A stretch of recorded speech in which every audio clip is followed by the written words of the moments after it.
반갑습니다. 하루마감 인사드립니다.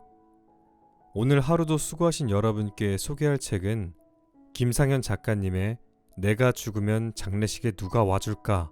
라는 책입니다. 요즘 시대엔 주변 사람들을 사랑하고 또 나를 사랑한다는 것이 참 쉽지 않아 보입니다. 그러다 보니 행복이란 단어 또한 쉽게 나오질 않네요. 행복을 누리기 위해선 하시던 것들 잠시만 내려놓고 주변을 둘러보세요. 그러다 보면 나를 돌아보게 되고 또한 내가 신경 쓰지 못한 사람들이 생각나게 될 겁니다. 그것이 사랑의 시작이며 사랑을 통해 행복해지는 게 아닐까라는 생각이 듭니다. 우리가 그 사랑을 나눌 때 차가웠던 세상의 온도가 조금은 더 올라가지 않을까요? 모두가 사랑하면서 행복해지길 바라는 마음으로 읽어드리겠습니다.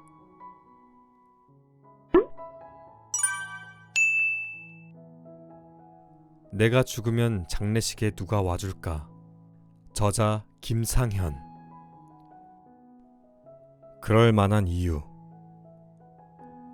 모두가 퇴근하고 나면 제 할 일을 끝낸 텅 빈 사무실을 돌아본다. 오늘 나는 얼마만큼 나답게 살았을까? 결국 무엇이든 될 것 같다는 믿음은 얼마나 깨졌을까?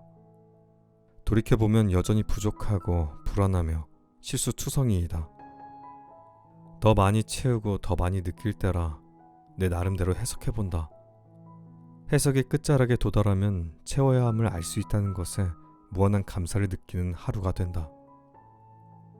잘못 선택했던 것들에 후회하지 않으며 살고 싶다.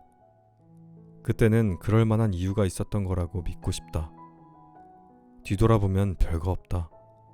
어떻게 해야겠다는 계획이 이루어진 건 드물 것이다. 그저 하다 보니 하게 됐고 하다 보니 찾게 된 것뿐이다. 언제나 인생은 계획대로 생각대로 되지 않는다. 그래서 불안하고 그래서 즐겁다.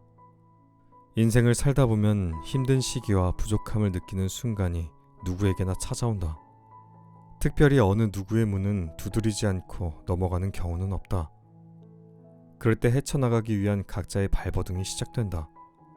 꼭 지켜낼 다짐 몇 가지를 한다거나 내 편인 사람을 무작정 찾아가 이야기를 한다거나 이 또한 지나갈 것이라고 꾹꾹 눌러 담는다거나 혹은 모든 게 내 탓이라며 자책하기도 한다. 무엇이든 좋다. 얼마든 자책할 수도 있다. 하지만 그만큼 스스로를 다독여주고 위로해준다면 그럼 우린 더 나아갈 수 있다. 내가 원하는 삶. 나는 모든 걱정과 고민과 두려움과 불안 속에서도 그럼에도 불구하고 나는 할 수 있다라고 외치며 살아가고 싶다. 걱정과 고민과 두려움과 불안이 없는 삶을 살고 싶진 않다. 그 모든 결핍과 고난은 내 삶을 이끌어줄 원동력과 같은 존재들이기에 사람을 발음하면 입술이 닫힌다. 사랑을 발음하면 입술이 열린다. 사람은 사랑으로 여는 것이다. 그리고 삶을 이루는 건 사람과 사랑이다. 삶을 이루는 사랑에는 여러 범주의 사랑이 들어가 있을 것이다. 연인 간의 사랑뿐만 아니라 가족, 친구, 직장 동료, 그리고 자신의 일, 자신의 오늘, 자신의 인생 등등. 결국 사랑하기에 가능한 일들이 대부분이지 않을까? 여전히 많은 것을 사랑하고 싶다. 내 결핍까지도. 행복을 바라보며 언제나 사랑하고 내가 가진 꿈을 영영 포기하고 싶지 않다. 태어났으니 숨막히도록 무언가를 하고 싶다는 생각이 들었던 것들을 죽는 날까지 하면서 살고 싶다. 내 사람들에게 해가 되고 싶지 않다. 더 나아가 그들에게 그럼에도 불구하고 살아갈 수 있게 만들어주는 사람이고 싶다. 그리고 끝까지 내 삶을, 나를 의심하지 않을 것이다. 내가 하고 있는 것들과 하려는 것들을 믿어주고 싶다. 결국 영원한 내 편은 나라는 생각을 꾸준히 하고 싶다. 그렇게 살아가고 싶다. 하지만 끝끝내 인생의 정답은 찾지 못할 것이다. 생의 끝에선 인생에 정해진 답이란 없다는 사실을 알게 될 것이며 내가 선택한 것들을 정답으로 간주한 채 이전처럼 그렇게 나는 살아갈 것이다. 내 삶의 궁극적인 목표는 행복이다. 행복을 느꼈던 순간은 내 삶에 다가오는 것들을 사랑했을 때였다. 그리고 끝끝내 행복하다는 말을 하며 죽고 싶다. 놓친 마음. 마음을 다해본 사람은 알고 있다. 붙잡으려 애를 써도 잡히지 않는 사람이 있는 한편, 무슨 일을 하더라도 평생 내 편이 되어줄 사람이 있다는 것을. 그럼에도 불구하고 나는 관계에 있어서 모든 마음을 다하는 편이다. 살아가면서 떠나간 사람에 대한 아쉬움을 덜어내고자. 언제나 인간관계에 있어서 어차피라는 생각을 염두에 두면 마음이 편해진다. 내 사람에게 더 집중할 수 있고, 그래서 더 사랑할 수 있게 된다. 마음도 관계도 사랑도. 모든 걸 쏟아냈을 때 비로소 그 진가를 깨달을 수 있다. 놓친 마음들아, 안녕. 다름을 이해하는 것. 서로가 다르다는 것을 온전히 깨달았을 때 비로소 상대방을 이해할 수 있다. 완벽하게 다른 환경에서 자라온 서로 다른 사람들을 이해한다는 것은 결코 쉬운 일이 아니다. 이해하는 것은 단순히 상대를 헤아리는 것만을 의미하는 것이 아니다. 이해한다는 것은 그 사람을 인정하고 받아들이는 것을 넘어서 그 사람의 입장에서 생각하고 충분히 공감한다는 의미이기 때문이다. 상대를 이해하기 가장 쉬운 방법은 그 사람의 입장에서 생각해보기 라는 이야기를 많이 들어봤을 것이다. 내가 바라보는 상황과 그 사람이 바라보는 상황이 완벽하게 다를 수 있다. 다를 수 있다는 것을 인지하고 받아들이는 순간 그 사람을 이해하려는 첫 번째 발걸음을 내디딘 것이다. 우리는 완벽하게 다르다. 온전하게 이해할 수 없을 뿐더러 상황을 받아들이는 방법 또한 완벽하게 다르다. 사실 다른 사람을 온전하게 이해하는 건 불가능한 일이다. 그 입장에서 생각해보고 고려해야만 배려해 줄 수 있다. 가까울수록 다름을 잇는 경우가 많다. 친밀감이 깊어질수록 상대가 자신을 온전히 파악하게 될 것이라고 생각하기 때문이다. 자신의 마음을 스스로도 알아차리기 힘들 때가 많듯이 다른 사람의 마음을 알아차린다는 건 절대적으로 불가능한 일이다. 간혹 인간관계가 힘들다는 생각이 드는 순간이 있다. 그럴 땐 단순하게 생각하면 쉬워진다. 내가 다른 사람의 뜻에 맞추어 살아가지 않듯이 다른 사람들도 나의 뜻에 맞추어 살아가는 것이 아니다. 그뿐이다. 우린 모두 각자의 이익과 뜻에 따라 행동하고 살아간다. 서로의 다름을 이해하려고 노력한다면 살아가는 동안 관계에서 오는 스트레스로부터 조금은 자유로워질 수 있다. 우린 우리만으로 충분하다. 걱정하지 마라. 아직 아무 일도 일어나지 않았다. 설령 그 일이 일어난다고 한들 당신의 힘으로 해결 가능한 일들이다. 당신이라서 가능했던 일들이 조금 더 많아지길 바란다. 결국 오늘의 걱정은 내일이면 사라질 것이다. 분홍빛 좌석. 지하철 앞자리엔 5살 정도 돼 보이는 여자아이와 엄마가 앉았다. 아이는 조잘조잘 제잘제잘 무슨 할 말이 그리도 많은지 쉴 새 없이 엄마와 눈을 맞추며 대화를 나눈다. 그러다 사람들로 꽉 찬 지하철 좌석 중에 분홍빛으로 돋보이는 자리가 비어있는 걸 본다.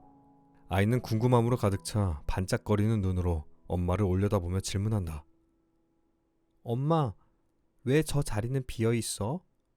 엄마는 임산부석이라서 비어있는 거야 라고 아이의 눈을 바라보며 대답한다. 그러자 아이는 다시 왜 비워주는 거야? 라고 묻는다. 엄마는 임신하면 힘드니까 사람들이 배려해주는 거야 라고 말한다. 그 대답을 들은 아이는 그럼 우리도 예전에 저기 앉아 있었어? 라고 물어본다.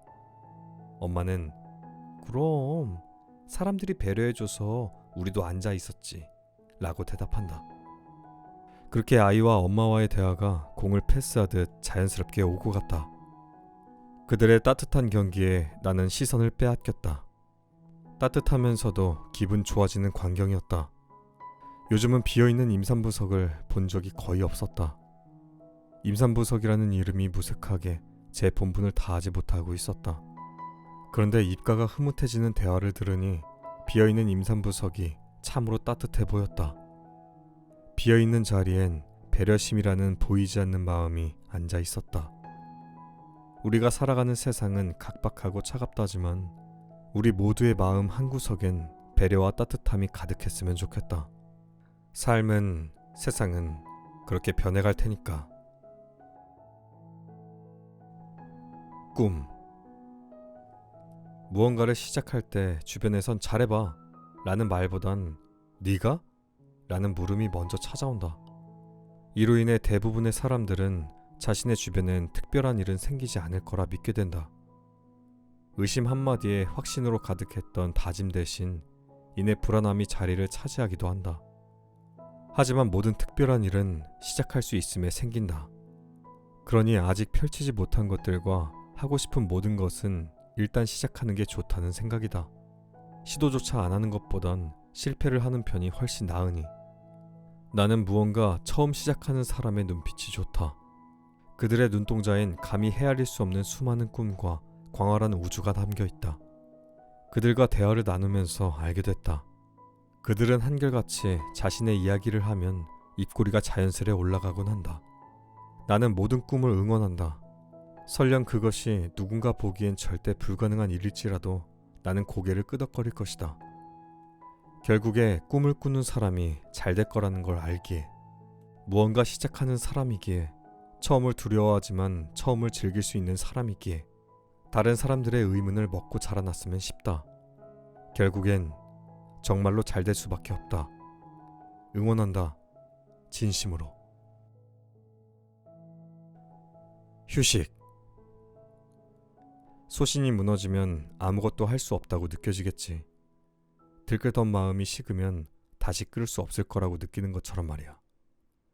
그럼 우린 무너지고 식게 되었을 때 무엇을 해야 할까? 다시 불을 지피고 신념을 굳게 다지며 높게 쌓아야 할까? 아니, 그런 것들은 이전보다 덜 뜨겁고 덜 단단할 거야. 무너지고 식었다고 느낄 때면 잠깐 쉬어가자. 우리가 도착할 곳이 아직 멀게만 느껴지니까 조금만 쉬어가자. 아무 생각 없이 옆을 바라보자.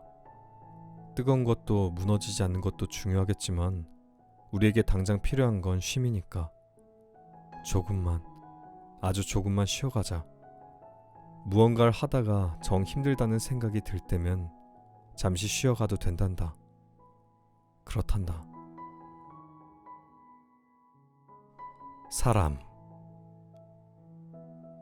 사람에 대하여 무수히 많은 생각을 하곤 한다. 그 생각들은 대립되기도 하고 때론 어우러지기도 한다. 같은 사람이더라도 상황에 처한 사람들에 대해 생각하는 게 상황마다 달라지기 때문에 그런 것일까? 사람 덕분에 살다가도 사람 때문에 죽고 싶은 날들이 있다.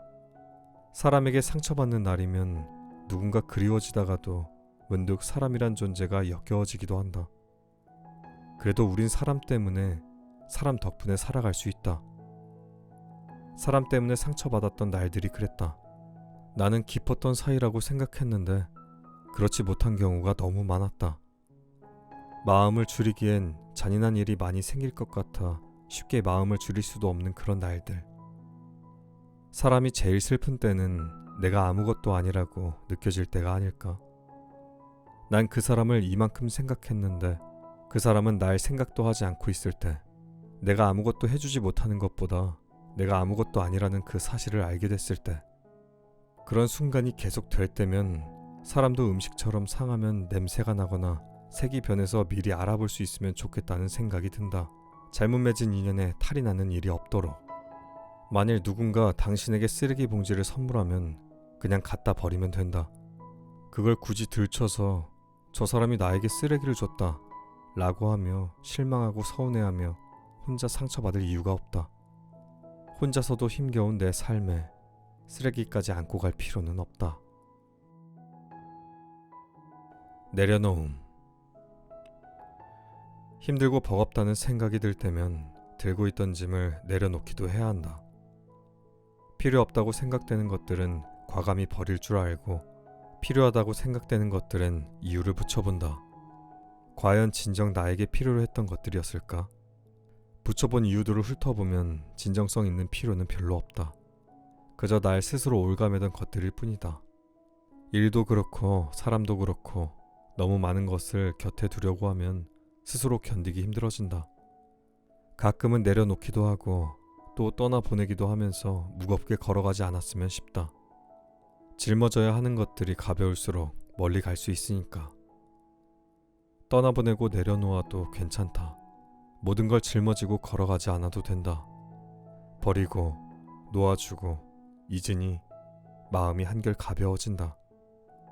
신선한 기분, 뭐든 될 것만 같다.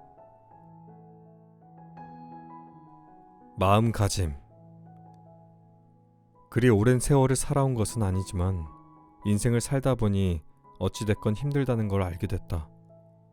좋아하는 것을 하면서도 하고 싶은 대로 하면서 살더라도 힘든 순간은 분명히 찾아온다.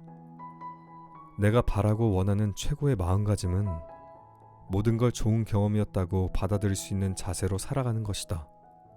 찾아오는 힘든 순간에서도 마음을 다잡을 수 있는 분명한 방법이기도 하다. 이 마음가짐이라면 어떤 상황이 다가오더라도 어떤 시련을 맞이하더라도 견뎌낼 수 있고 이겨낼 수 있다는 자신감이 생긴다. 그 모든 건 역시 언젠간 경험으로 남게 될 것이니까.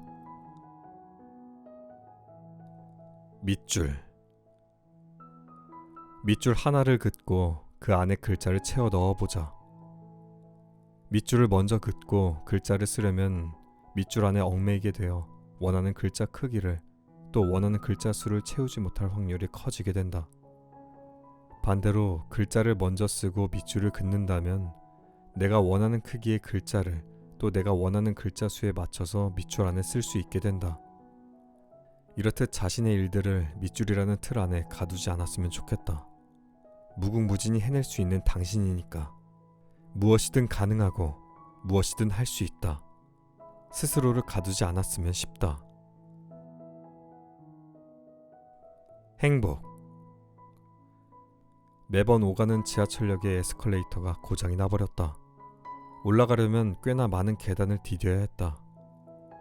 오르고 내릴 땐 몰랐던 에스컬레이터의 편리함이 계단 하나하나를 오를 때마다 느껴졌다. 누군가에게 행복만 가득하라고 바라주었던 적이 있다. 바람대로 행복만 가득했으면 정말로 좋겠지만 살아가며 느끼게 된 건 행복만 가득한 삶에선 그 행복이 무엇인지 진실되게 깨닫기 힘들다는 점이다. 불행과 불행 사이에 끼어있는 행복들을 마주할 때야말로 그것이 우리에게 더욱더 반갑고 크게 다가올 것이니까. 내가 생각하는 또 겪은 분명한 사실은 불행과 불행 사이엔 행복이 끼어있다는 것이다. 그러니 다가온 불행을 부정적으로 맞이하지 말자. 이내 다가올 것들은 행복일 테니까. 주변에 있는 크고 작은 행복들을 하나씩 챙겨 마음에 심고 싶다. 매일 행복만 가득한 삶이 아니더라도 모아온 행복들이 무럭무럭 자라서 우리가 꾸준히 행복해졌으면 싶다. 오늘도 끝까지 들어주신 여러분께 너무 감사드리고요. 그럼 이만 하루마감 인사드리겠습니다. 평안한 밤 되시길 바랍니다.